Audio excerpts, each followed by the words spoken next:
Olá pessoal, Namastê, bem-vindos a mais uma live. Confirmem para mim que o som está saindo, que a gente começa.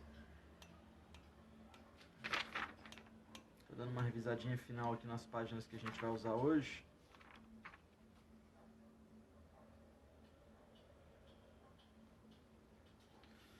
Beleza? Beleza pessoal, vamos lá? Bem-vindos nessa terça-feira. A gente está tendo hoje a nossa aula 6, se eu não me engano, né? Do nosso estudo dirigido. Hoje a gente vai estar falando, se vocês quiserem acompanhar no livro, a gente está pegando um pouco da página 30 e um pouco da página 34. Tá? A gente vai continuar o tema de ontem, que foi sobre a evolução dos corpos em prol da divindade em si. Então, o que eu estava trazendo ontem é que nós trazemos a capacidade de agregar mais matéria espiritual e ter uma experiência espiritual apenas quando estamos em carne. Então, quando a gente está em vida, a gente tem essa experiência agregando partículas.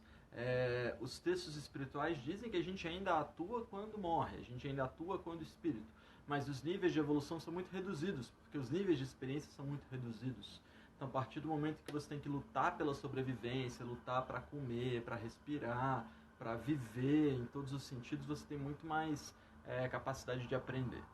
A gente vai estar abordando hoje a criação desse corpo, né? Mais ou menos como a gente fez sexta-feira, eu expliquei o sistema dos chakras criando o corpo físico, e a gente vai entender os 5 sentidos. Então, fazendo uma revisão sobre a criação desse corpo, vocês podem acompanhar isso na página 30. Todos os aspectos são constituídos por uma descendência da hierarquia divina. O mais denso que tem aqui embaixo é o corpo físico. O corpo físico é o mais denso, tá? O corpo material. Acima do corpo físico é o desejo dessa matéria. Assim como eu falei semana passada, o desejo da matéria ácida é encontrar um antiácido. O desejo do calor é encontrar o frio. O desejo do frio é encontrar o calor. O desejo do pesado é encontrar o leve. O desejo do macho é encontrar a fêmea. O desejo da luz é encontrar a escuridão. Da escuridão é encontrar a luz. E uma coisa vai contrapondo a outra. E esse é o campo do desejo. Quando você transcende esse campo do desejo, você começa a ter uma opinião pequena sobre as coisas. É a mente inferior. É a mente desejosa, que quer pra ela, que tem ego, que acha que a vida dela é mais importante que a vida dos outros. Quando você transcende essas 3 dualidades, essa tríade inferior, dualidade não. Quando você transcende a tríade da matéria, do desejo e da mente inferior, você começa a compreender a tríade superior, que é constituída da mente superior, que faz com que a gente tenha intelecto, com que a gente tenha vontade de aprender, de ensinar, de evoluir. Ela te conecta com o outro aspecto da tríade superior, que é o campo da consciência. Você não precisa pensar muito para saber a diferença entre certo e errado. A consciência já faz isso para você. E o campo espiritual, o campo mais sutil, aonde habita o nosso espírito, aonde habitam as nossas experiências de vida. Então a gente tem a tríade inferior de matéria, de desejo e de mente inferior, e a tríade superior de mente superior, de intelecto e de consciência, tá? O intelecto ele é meu, mas a consciência ela é global, beleza? Então a gente faz esse estudo básico sobre a tríade inferior e a tríade superior. Quando a gente começa com a nossa tríade superior a habitar corpos físicos para ter uma experiência de vida, a gente vem nos corpos mais básicos que as nossas experiências de vida conseguem controlar. De acordo com a experiência que eu tive aqui em vida material, às vezes em minério, em reino vegetativo, em reino de inseto, então, de acordo com a experiência que eu tive aqui, eu vou agregando mais partículas superiores. À medida que as partículas superiores vão ganhando mais corpo, mais riqueza, mais forma, eu vou ganhando a capacidade de transcender esses aspectos dos corpos inferiores e acessar cada vez campos mais superiores. E o que vai acontecendo, tá baixo o som? Vou chegar mais perto aqui, mas eu não tenho como deixar muito mais alto do que isso, tá? E o que vai acontecendo é que à medida que você vai acessando corpos superiores, você vai tendo acesso às características desses corpos, que são classificadas basicamente não só pela consciência que ele tem do mundo, a consciência que ele tem de si mesmo, a inteligência, mas a gente pode classificar matematicamente a evolução deles como a evolução dos 5 sentidos.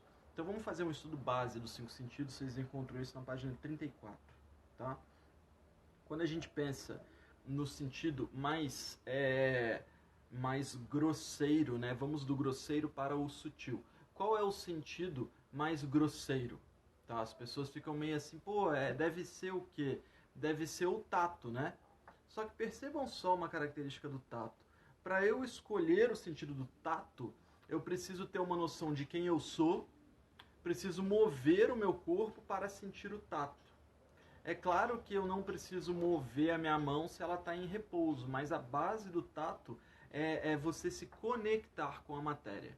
E nem sempre você já parte de um princípio físico, você nunca parte de um princípio, você tem o direito de contato. Você consegue ir até lá e... Como assim? Não estou entendendo. Então, para a gente resumir, o primeiro sentido é o olfato. Porque você não vai até o objeto. O objeto encosta na sua mucosa.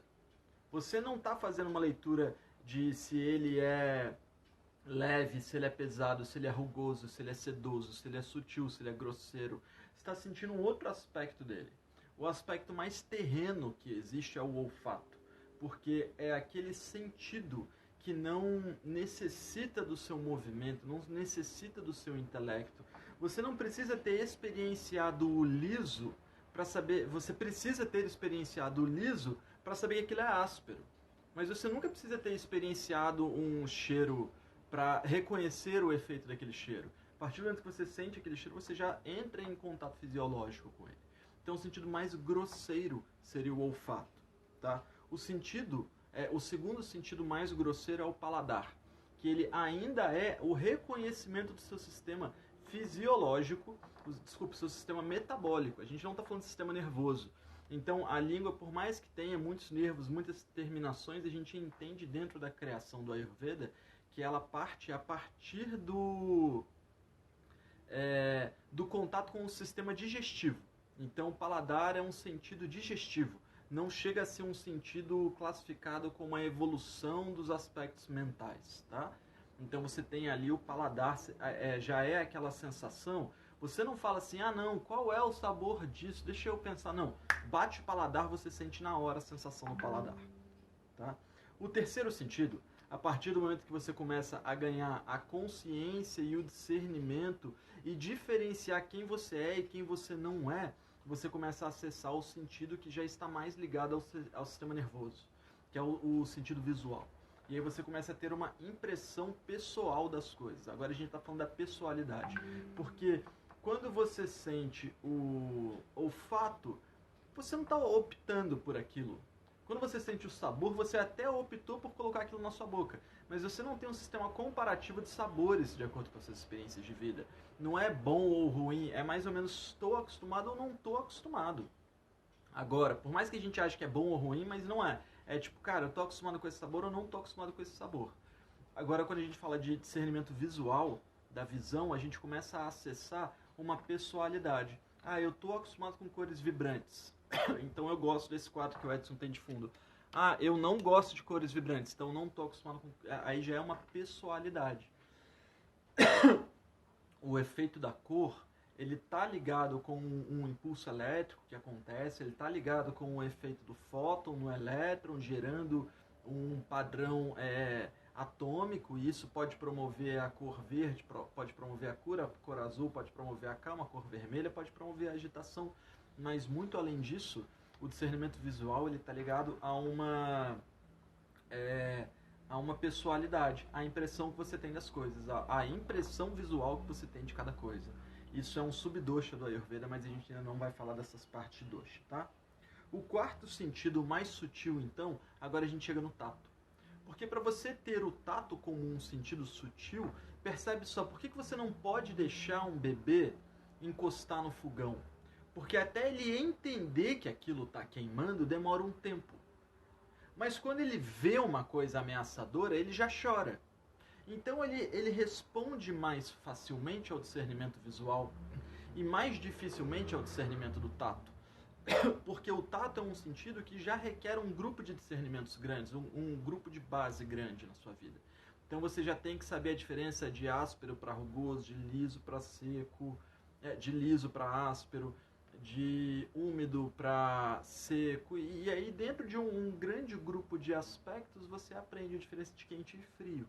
Então muitas vezes você coloca a mão num gelo e aí você não entende se aquilo está frio ou quente. Você sabe que está gelado, mas o seu corpo não entende bem, porque já são processos nervosos um pouco mais evoluídos. Agora, o mais sutil de todos é a audição, porque a compreensão do que está sendo ouvido já requer um grande grupo de experiências de vida. Então você não vai encontrar canto entre os animais se já não forem animais que evoluíram bastante. Então você não vai ver o peixe se comunicando com outro peixe pelo canto, mas você vê a baleia, que é um mamífero, se comunicando com outra baleia. Você vê os pinguins se comunicando com outros pinguins. Você vê aves que nadam e mamíferos que nadam usando da corda vocal. Mas você não vê peixes, porque eles já estão em filos que eles ainda não têm um campo auditivo muito evoluído. Tem estudos que mostram que peixes cantam, mas são níveis muito inferiores de discernimento auditivo. Então, a base dos 5 sentidos parte de algo muito denso e vai até algo muito sutil. O denso você não precisa ter um sistema nervoso muito evoluído para diferenciar, enquanto que o sutil você já precisa ter não só um sistema nervoso evoluído, mas um grande grupo de experiências para chegar até ele. Então, esses aspectos que a gente vive como ser humano, a irritabilidade que a gente tem para som, para alimento, para roupa, para cor, tá tudo ligado com as nossas experiências de vida e com as experiências das vidas passadas, que foram nos dando uma maior capacidade de acessar e discernir os sentidos. Aí a grande questão é que o que a gente estava falando ontem, que é a ligação com hoje, é que o máximo de evolução de um ser é o máximo de todos os aspectos que ele pode absorver. Então, quando a gente olha do ponto de vista mineral, o máximo de evolução do ser vai ser o cristal, o diamante. Do ponto de vista vegetal, vai ser uma grande árvore. Do ponto de vista animal, vai ser o máximo de evolução de cada filo. E do ponto de vista humano, aí a gente começa a ter a consciência. Aí a gente tem que ir além dos 5 sentidos, a gente tem que ir além das qualidades da matéria, a gente tem que ir além de todas as coisas e começar a perceber justamente o que nos diferencia não é um polegar opositor. O que nos diferencia é a capacidade intelectual, capacidade de questionar, capacidade de planejar, capacidade de discernir as coisas, de observar que somos um ser e que esse ser tem capacidades evolutivas de aprender. E aí, de acordo com isso, a gente pode escolher as nossas experiências de vida. Então, a minha busca por estar trazendo na live de hoje a compreensão dessa evolução hierárquica é que para a gente entender, de certa forma, que não dá para a gente ficar perdendo tempo se achando menos do que é. Não dá pra gente ficar perdendo tempo porque nessa vida o seu pai não te amou. Porque nessa vida sua mãe te bateu demais ou te bateu de menos. A gente é muito mais complexo do que os processos desses anos dessa vida. A gente demorou muito tempo para chegar aqui, para chegar nessa vida e falar, putz, agora tá dando errado. Não tem como dar errado, é impossível dar errado. É um processo de evolução constante. Então, se a gente entende a grandiosidade que é, o grande conjunto de experiências que a gente precisou ter na vida para chegar nesse momento aqui e agora, fica muito mais fácil de você transcender qualquer questão que esteja acontecendo para dar andamento nos aspectos da vida.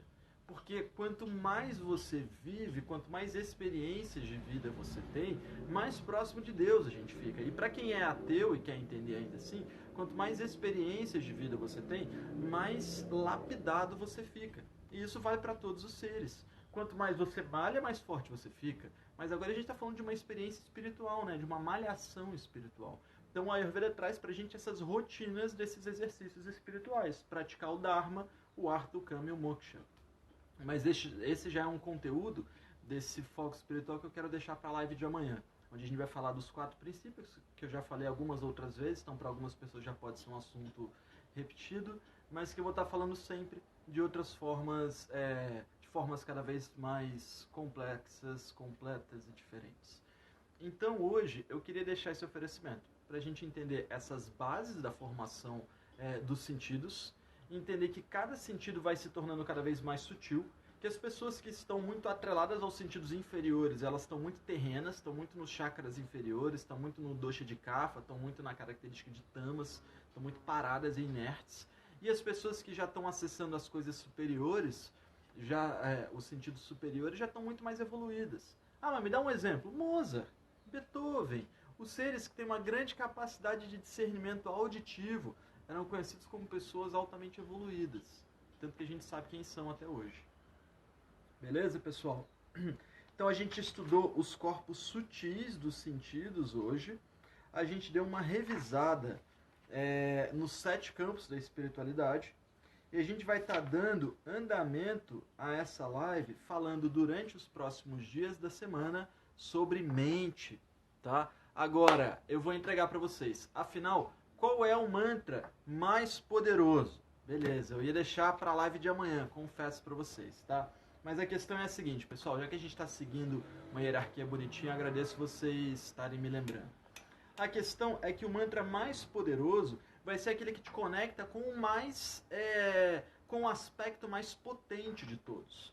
Então, a gente pode citar aqui, vamos falar do Gayatri Mantra. Para os terapeutas de Ayurveda, é um mantra que você oferece tudo o que você está fazendo ao deus da medicina ayurvédica. Beleza, isso é uma coisa. Ah, vamos pensar aqui no mantra para Shiva. No mantra para destruir todos os seus obstáculos. Beleza, mantra ótimo. Vamos pensar aqui no mantra para Ganesha, que é aquele que enfrenta os problemas.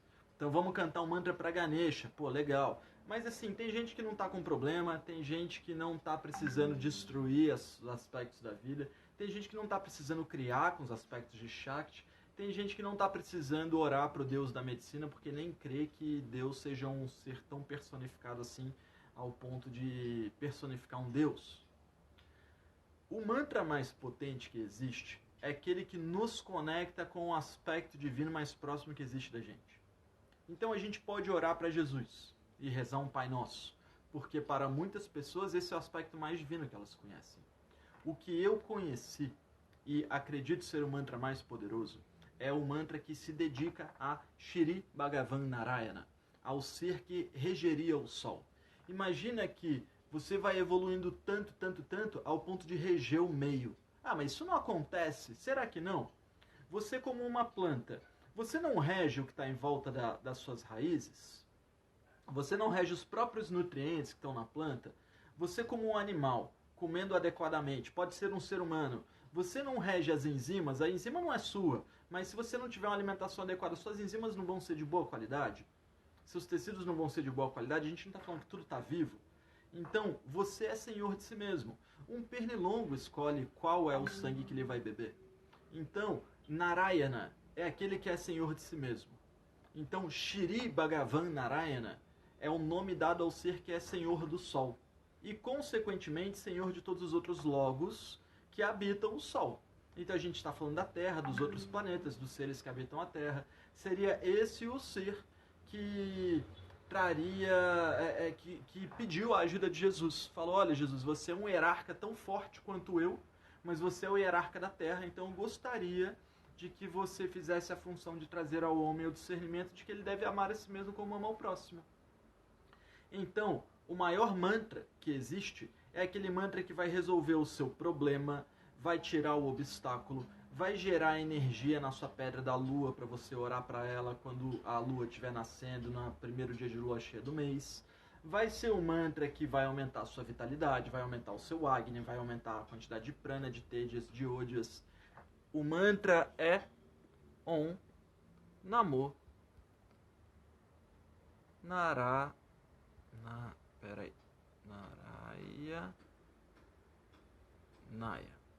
Beleza, vamos cantar comigo? E aí eu vou ensinar algumas formas da gente cantar, tá? Vocês estão vendo que no penúltimo A tem um tio. Esse tio era para ser aquele risquinho. É pra gente fazer o A mais reto um pouco.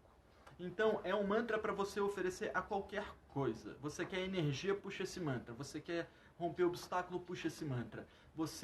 Basicamente o mantra diz: Om, eu saúdo Narayana.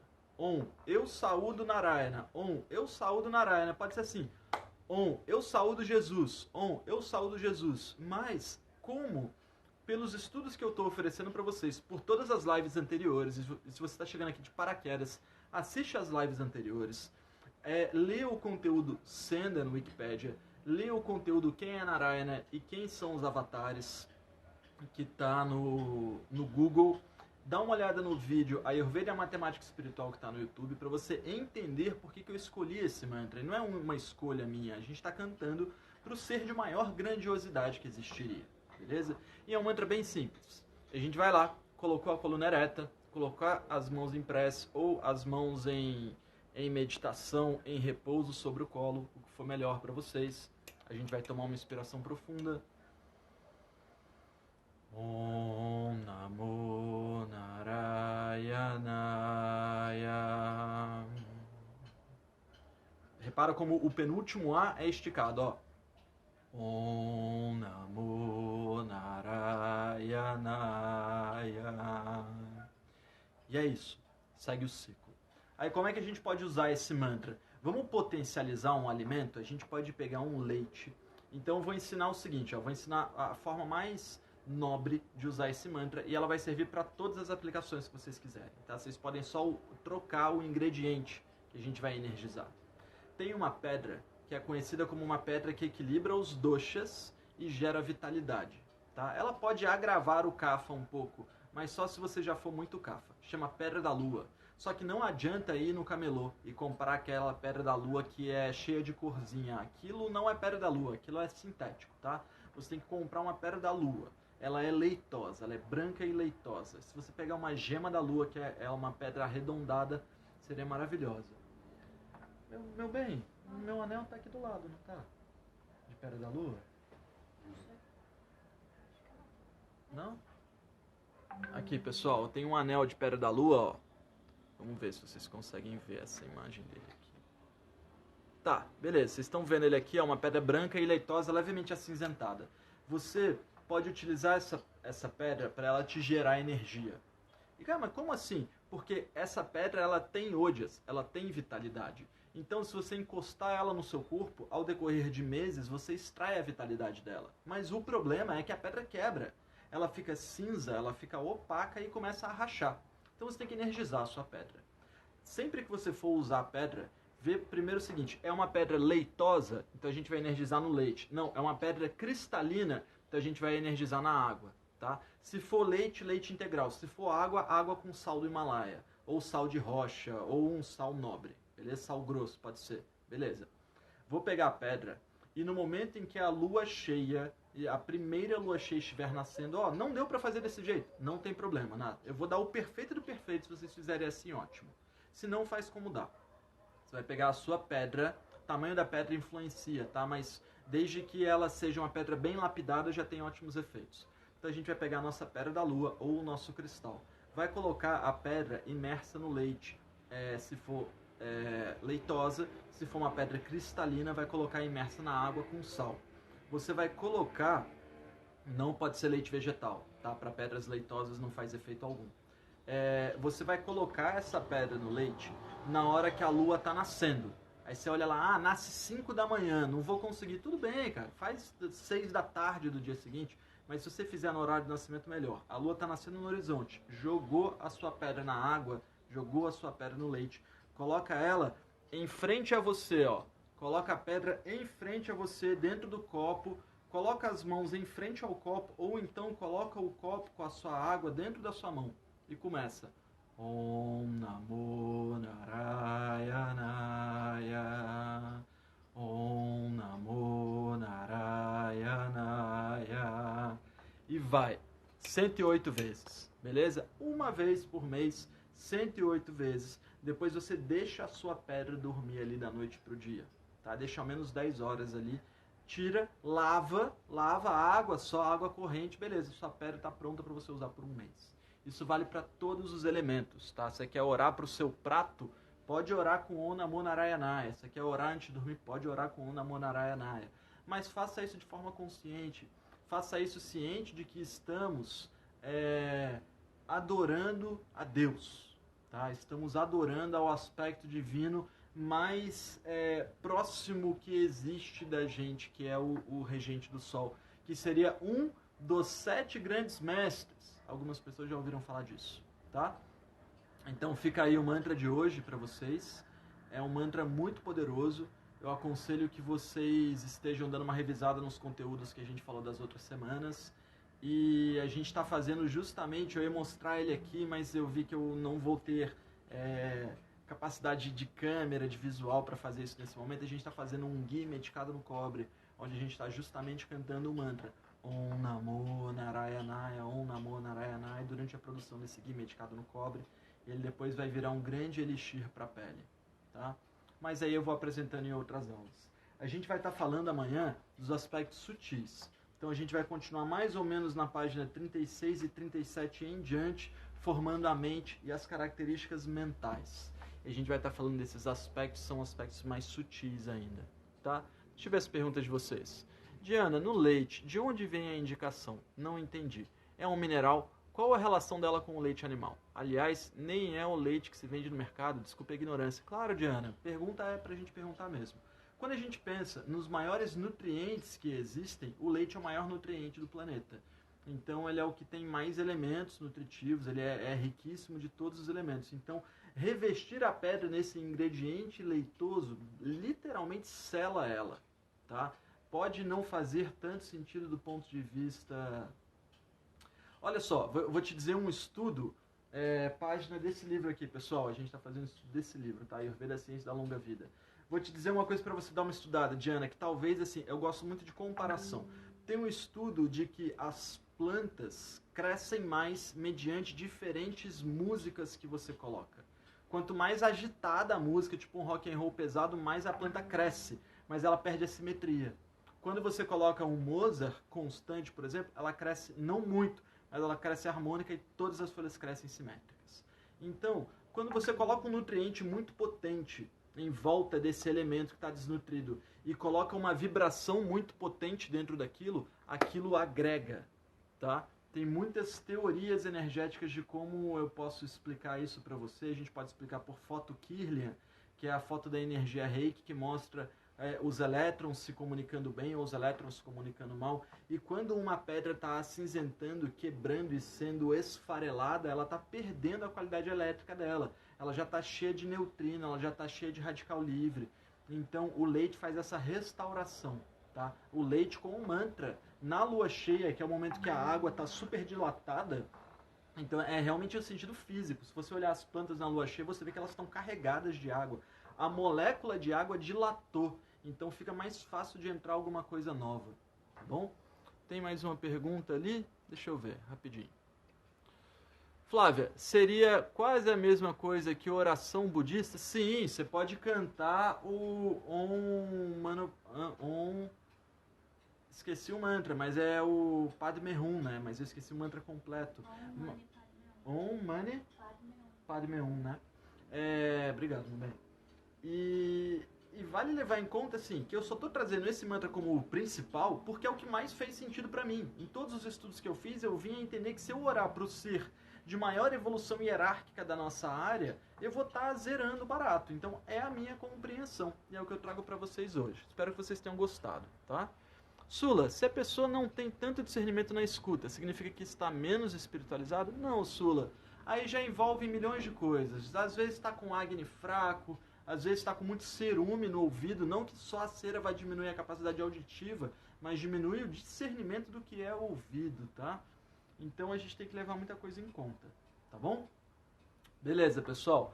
Vamos chegando ao fim de mais uma live, meia horinha de live para vocês. A gente se encontra amanhã, 12h40. Obrigado pela participação. Se vocês estão gostando, bate uma foto, me marca e vamos que vamos. A gente se encontra amanhã. Namastê.